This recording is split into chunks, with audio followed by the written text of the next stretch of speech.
여러분 안녕하십니까? 광주 MBC 뉴스투데이 시작합니다. 먼저 오늘의 주요 뉴스입니다. 광주 공공도서관 붕괴 사고 현장에서 시방서를 무시한 정황이 드러났습니다. 지지대가 필요하다는 사실을 알고도 현장 여건이 어렵다는 이유로 이를 따르지 않고 공사를 강행했던 것으로 확인됐습니다. 광주 민간공항이 이르면 2027년 무안국제공항으로 이전이 확정된 가운데 국방부는 빠르면 올해 안에 군공항이 옮겨갈 예비부지를 선정한다는 계획입니다. 정청래 더불어민주당 대표가 오늘 광주에서 당원을 상대로 특강에 나서는 가운데 김민석 국무총리는 내일 전남에서 국정설명회를 가집니다. 최근 잦아진 두 사람의 호남 방문을 두고 차기 당권 전초전이라는 분석이 적지 않습니다. 제주 4.3 당시 무차별 체포작전을 주도했던 군인의 국가유공자 지정 논란과 관련해 5.18 특별법처럼 가해 가담 사실이 드러나면 서훈을 박탈하는 내용을 골자로 한 법안이 발의됐습니다. 광주 공공도서관 붕괴 사고와 관련해 현장에서 시방서를 무시하고 시공한 정황이 드러났습니다. 취재 결과 지지대가 필요하다는 사실을 인지하고도 현장 여건이 어렵다는 이유로 이를 따르지 않고 공사를 강행했던 것으로 확인됐습니다. 천홍희 기자가 현장 취재했습니다. 옥상층 콘크리트 타설 과정에서 붕괴된 광주 공공도서관 공사 현장. 취재 결과 당시 현장에서는 콘크리트 하중을 받쳐줄 지지대가 필요하다는 사실을 알고도 이를 무시했던 것으로 확인됐습니다. 시공사와 감리 등이 콘크리트를 타설하는 높이가 9m로 높아서 지지대 설치가 어렵다고 판단했다는 겁니다. 그리고 오히려 동반을 설치하면 충고 9m 정도 되니까 더 흔들릴 수도 있고 위험할 수 있으니까. 당시 구조기술사는 지지대를 설치하지 않으면 콘크리트 타설 과정에서 보가 최대 13cm까지 휠 것으로 검토했습니다. 하지만 지지대를 설치하는 대신 하중을 분산시킨다는 명목으로 직선인 보를 아치 형태로 변경했고 시방서와 전혀 다른 방식으로 공사가 진행됐습니다. 높이 9m가 넘는 기둥 위에서 시방서와 다르게 지지대 없이 콘크리트를 타설하다 사고가 났는데요. 정작 광주시는 지지대가 필요 없는 공법이라는 입장만 밝혀왔습니다. 전문가들은 해당 현장에서 보를 아치 형태로 바꾸는 방식은 안정성을 담보할 수 없다고 말합니다. 그러면서 시방서를 따르지 않은 것 자체가 가장 큰 문제라고 지적합니다. 시방서에 따르지 않으면 사실 그건 부실시공이에요. 근데 그걸 따르지 않았다는 것은 결국은 안전적이나 품질적인 측면에서 상당히 문제가 있는 이런 결과를 초래를 하게 되는 거죠. 시방서와 다르게 공사가 진행됐지만 광주시는 감리 측이 알려주지 않아서 몰랐다며 관리감독의 책임을 피하고 있습니다. MBC 뉴스 천홍희입니다. 오늘 비교적 온화한 겨울 날씨가 예상됩니다. 아침 출근길 기온 어제보다 2, 3도가량 높게 시작한 가운데 한낮 기온은 무려 16도 안팎까지 오르면서 어제보다 3, 4도가량 높은 기온 예상되고요. 평년 기온을 무려 8도가량 웃돌겠습니다. 낮 동안 포근해서 활동하기 좋겠는데요. 낮 기온이 높게 오르는 만큼 낮과 밤의 일교차는 매우 크게 벌어지겠습니다. 세심한 옷차림이 필요하겠습니다. 하늘은 맑게 드러나 있습니다. 위성 영상상으로도 아주 깨끗한 하늘 모습 확인할 수 있는데요. 토요일인 내일부터는 날이 흐려지겠고 우리 지역 비가 지나겠습니다. 광주와 전남에 5mm, 전남 해안을 중심으로는 5에서 10mm가량의 비가 예상됩니다. 날씨 정보였습니다. 광주 민간공항이 이르면 2027년 무안국제공항으로 이전이 확정되면서 군공항 이전 시기에도 관심이 쏠리고 있습니다. 국방부는 빠르면 올해 안에 군공항이 옮겨갈 예비부지를 선정한다는 계획인데요. 김영찬 기자가 남은 절차를 짚어봤습니다. 정부가 적극 나서면서 18년 만에 마침표를 찍게 된 광주 군공항 민간공항 이전. 우선 민간공항은 오는 2027년 말 호남 고속철도 개통 시기에 맞춰 이전합니다. 이제 남은 건 광주 군공항 이전인데 언제 그리고 어디로 이전할지가 최대 관심사로 떠올랐습니다. 국방부는 당장 올해 말까지 예비 이전 후보지를 선정할 계획입니다. 압축적으로 최단시간 내에 불필요한 법을 개정해서라도 조속히 실천하도록 그렇게 하도록 하겠습니다. 군공항 예비 이전 후보지로 가장 유력한 곳은 무안국제공항에서 1.9km 떨어진 무안 망운면과 운남면 일대입니다. 이곳은 앞서 지난해 4월 국방부와 강주시, 전남도 등의 주최로 열린 군공항 소음 토론회에서 최적의 장소로 꼽혔습니다. 민간 활주로와 최소 1.31km의 거리를 도요한다는 미국 연방항공청 기준에 부합하고 서쪽 해안 위주로 비행할 경우 소음을 최소화할 수 있다는 결과가 나왔습니다. 또 무안군 전체의 4.2%에 해당되는 면적의 주민 10,000명이 소음 영향권에 들 것으로 분석됐습니다. 서해안을 장주 비행으로 해서 소음 최소화가 가능할지 등을 검토한 결과 사마를 저희들은 가장 타당하다는 결론에 도출하였습니다. 예비 이전 후보지 선정이 끝나면 곧바로 최종 부지 선정 절차에 들어가는데 관건은 주민들의 찬반입니다. 내년 말쯤에 주민투표가 진행될 예정으로 전체 유권자 3분의 1 이상 참여해 찬성이 과반을 넘어야 가결됩니다. 지원 계획을 더 실행 단계에 세부적으로 좀 만들어서 공고를 통해서 주민들이 이 정도면 충분하겠다라는 뜻을 비춰주고 주민투표를 들어가야 되지 않는가. 상무지구의 2.5배 크기인 광주 군공항이 완전 이전하기까지 걸리는 시간은 최소 10년. 광주시와 전남도 무안군이 지역민들을 어떻게 설득하냐에 따라 군공항 이전 시간은 빨라질 수도 있겠습니다. MBC 뉴스 김영창입니다. 정청래 더불어민주당 대표와 김민석 국무총리가 연달아 광주와 전남을 방문합니다. 정 대표는 오늘 오후 전남대학교 민주마루에서 에이펙 국민성과 보고 및 민주당의 미래 비전을 주제로 한 특강에 나섭니다.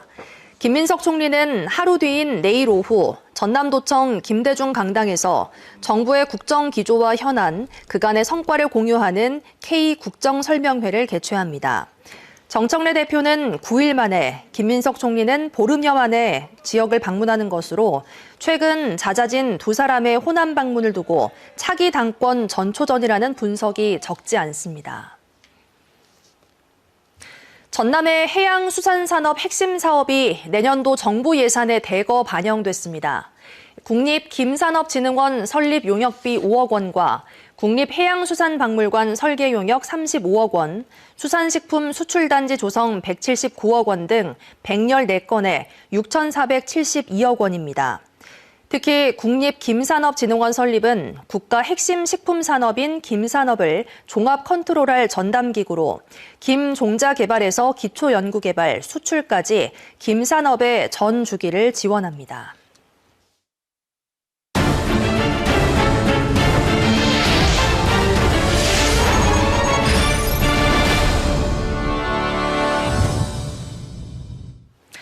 전남은 재생에너지와 AI 신산업이라는 새로운 기회와 함께 철강 석유화학의 위기도 맞닥뜨리고 있는데요.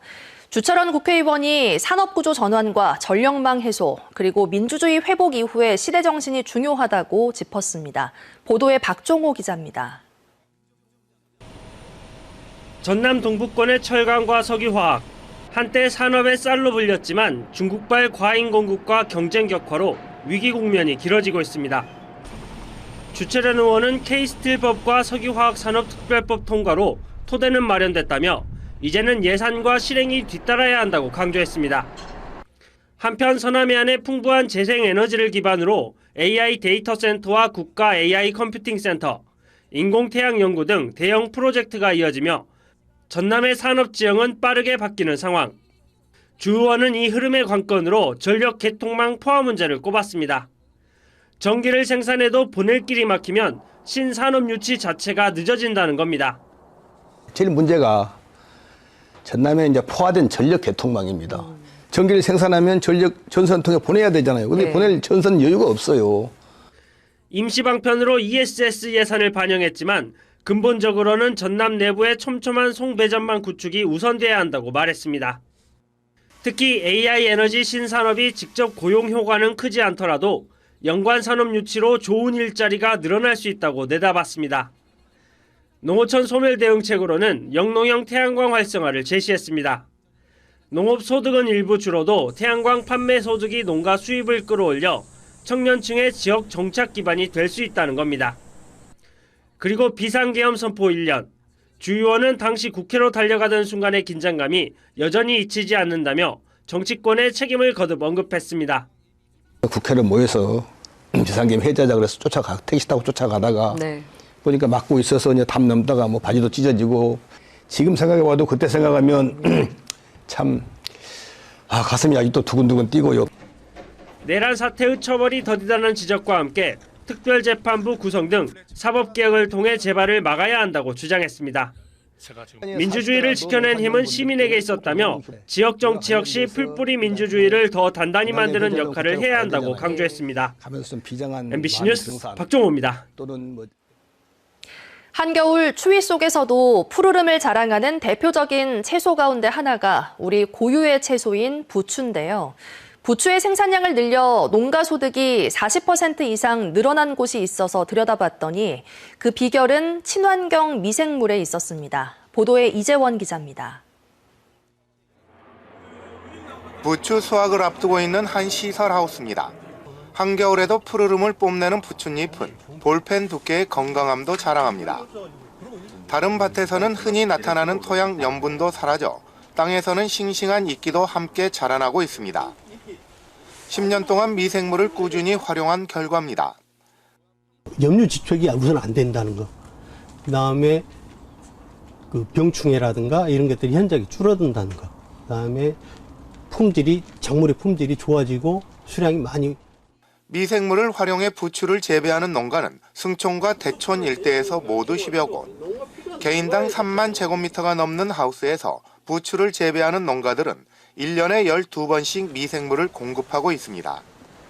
사용 방법도 간단해 시설 하우스에 매달린 스프링쿨러를 통해 물과 함께 미생물을 뿌려주면 됩니다. 미생물이 지속적으로 공급되면서 생산성은 높아지고 병충해는 줄어들었고 1제곱미터당 평균 소득도 40% 이상 증가했습니다. 연작비가 안 나오는 것, 생산량이 많이 향상된다는 점에서 저희들이 미생물을 상반기 3개월, 후반기 3개월에서 1년에 약 한 6개월쯤 미생물을 공급하고 있습니다. 친환경 미생물 농법에 대한 자료와 경험이 10년 넘게 축적되면서 자신감을 얻은 농협은 자치단체의 사업과 연계 미생물 보급을 확대해 나갈 계획입니다. MBC 뉴스 이재원입니다. 사료값과 인건비 상승, 여기에 소비 둔화까지 겹치면서 국내 농축산업의 경영 여건은 갈수록 악화하고 있습니다. 이런 상황 속에 지역 축협이 어떤 역할을 하고 있는지 현장의 사례를 통해 살펴봤습니다. 문현철 기자가 보도합니다. 사료 원가 상승과 축산물 소비 위축이 이어지면서 축산농가의 경영 부담은 이제 구조적인 문제로 자리 잡고 있습니다. 고령화와 인력 부족, 환경 규제 강화까지 더해지며 농가들은 생산비 절감과 안정적인 자금 운용을 가장 시급한 과제로 꼽습니다. 이런 여건 속에서 지역 축협의 역할 역시 단순 금융 기능을 넘어 농가 경영을 직접 뒷받침하는 방향으로 변화하고 있습니다. 목포모아 신안축협은 신용사업과 경제사업을 병행하며 최근 10년간 사업 규모를 꾸준히 키워왔습니다. 연간 사업 물량은 2015년 5천억 원대에서 올해 9천억 원을 넘어섰고 이 같은 흐름이 이어질 경우 내년에는 조합 설립 이후 처음으로 1조 원 돌파가 예상됩니다. 이 같은 사업 규모 확대는 사료비와 자금 부담을 완화하려는 지속적인 지원이 이어진 결과로 풀이됩니다. 축산농가가 가장 힘들어하는 부분이 결국 생산비 부담입니다. 사업 규모가 커진 만큼 그 성과가 농가 경영 실질적으로 도움이 되도록 집중하고 있습니다. 특히 발효 사료, TMF 사료를 활용한 경제사업은 사육비 부담을 줄이기 위한 대안으로 활용되고 있습니다. 사료비가 계속 오르는 상황에서 조금이라도 비용이 줄어드는 게 농가 입장에서는 버틸 수 있는 힘이 됩니다. 일로 가축시장 현대화와 전자경매 도입은 거래의 투명성을 높여 농가 신뢰를 확보하기 위한 구조 개선으로 추진됐습니다. 또 퇴비 처리와 축산 환경 문제에 대응하기 위해 퇴비 유통 조직을 운영하며 환경 규제에 따른 농가 부담도 나누고 있습니다. 축산업 위기가 장기화되는 상황에서 지역 축협이 어디까지 역할을 확대할 수 있을지 현장의 고민은 계속되고 있습니다. MBC 뉴스 문현철입니다.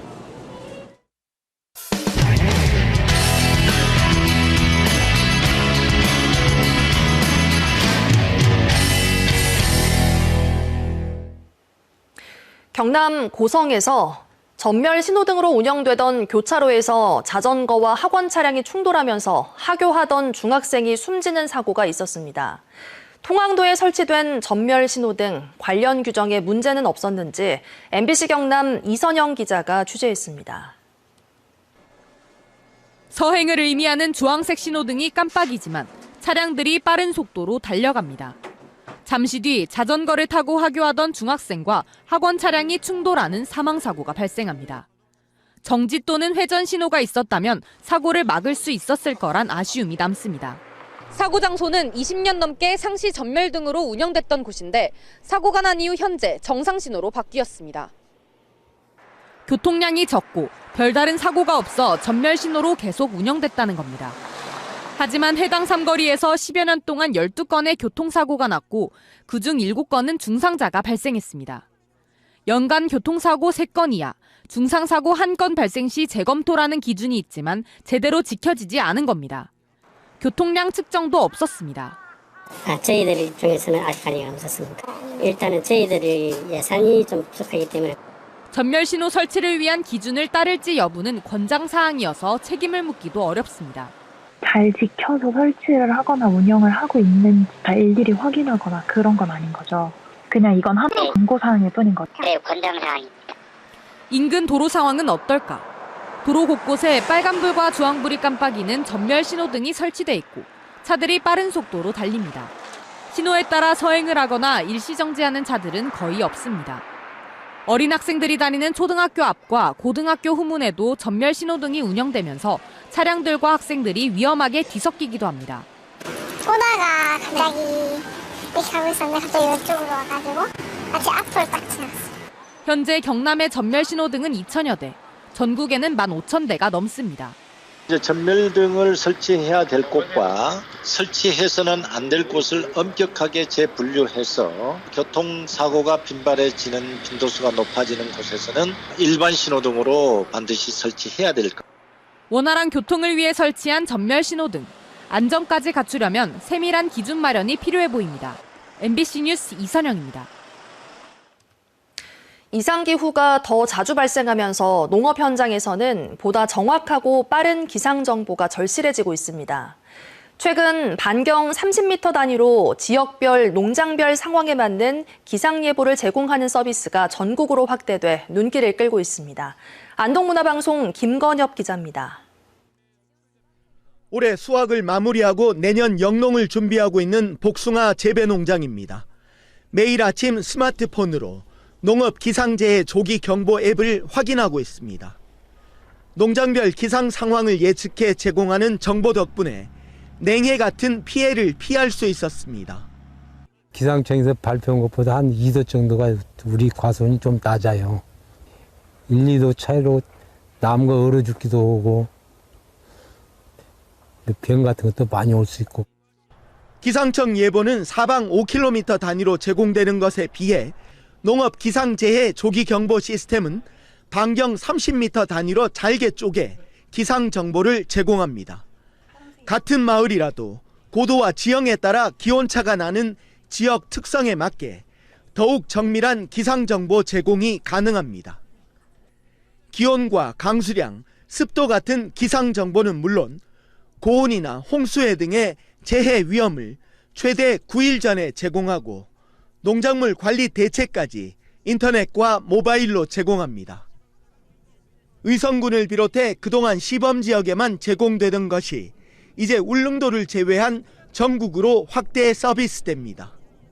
지자체에서 진행하고 있는 새해 농업인 교육 프로그램과 연계를 해서 저희들의 시스템을 소개하고 또한 가입하는 그런 절차들을 안내를 할 거고요.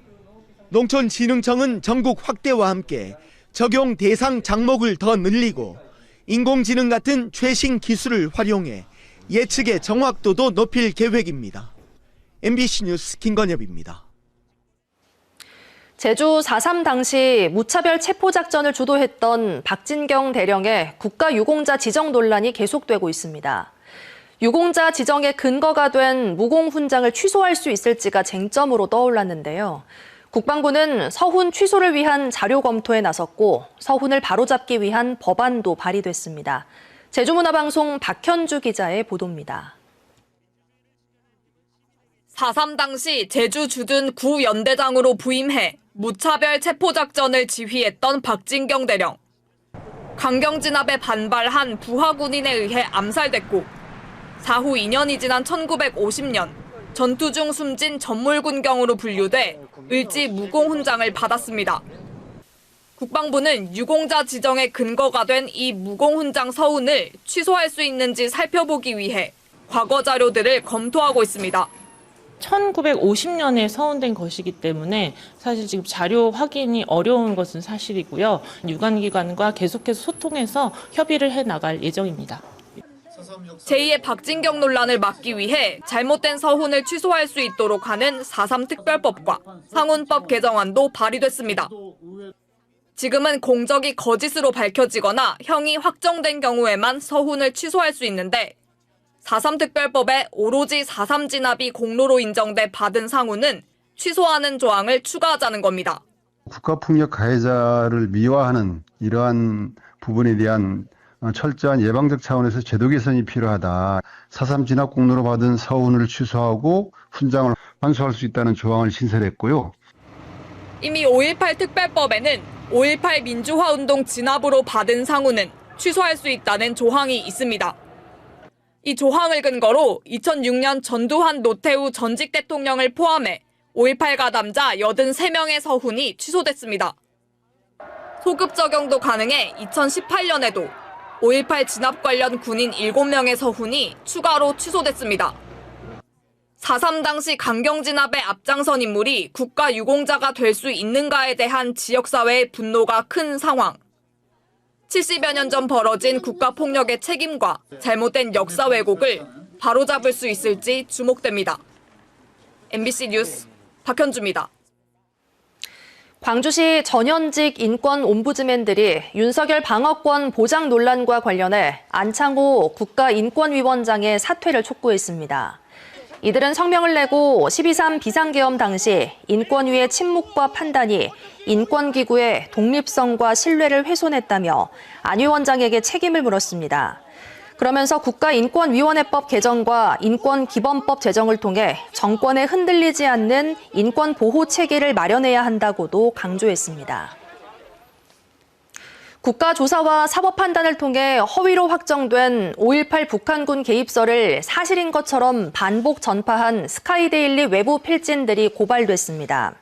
광주시와 5.18 기념재단은 북한 특수군 개입설 등을 사실인 것처럼 표현한 칼럼을 지속적으로 게재한 국군 명예회복운동본부 박모 기획이사 등 2명을 5.18 특별법에서 금지하고 있는 허위사실 유포 혐의로 경찰에 고발했다고 밝혔습니다. 다음은 희망 2016 나눔 캠페인에 성금을 보내주신 분들입니다.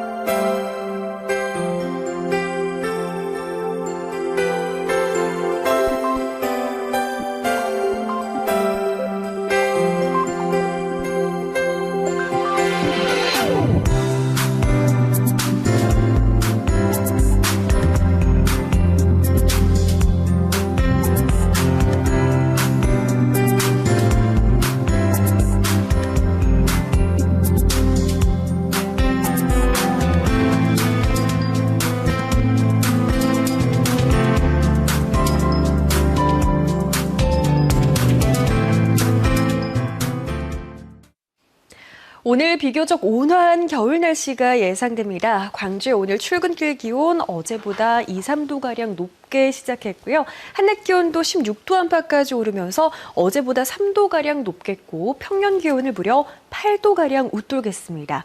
낮 기온이 높게 오르면서 일교차는 그만큼 더 크게 벌어지겠습니다. 세심한 옷차림이 필요하겠습니다.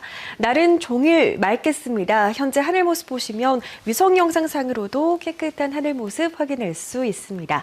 토요일인 내일부터는 날이 흐려지겠고요. 우리 지역에 약한 비가 지날 것으로 보입니다. 광주와 전남에 5mm, 전남 해안을 중심으로는 5에서 10mm가량의 비가 예상됩니다. 오늘 종일 영상권에 머무는 지역이 많겠습니다. 담양과 화순도 2도 안팎에서 시작하고 있고요. 한낮 기온은 대부분 지역에서 15도 안팎까지 올라 낮 동안 특히 포근하게 느껴지겠습니다. 곡성과 구릴, 순천에서는 영하권 추위가 이어지고 있습니다. 한낮 기온은 역시나 15도 안팎까지 오르겠습니다. 바다의 물결은 전해상에서 최고 1m로 잔잔하게 일겠습니다. 토요일 비가 지나고 나면 일요일부터는 기온이 평년 수준으로 크게 낮아지겠고요. 이후에도 기온 변화가 크겠습니다. 날씨 정보였습니다. 언제 어디서나 내 손 안의 뉴스. 광주 MBC 뉴스 유튜브 구독으로 함께하세요.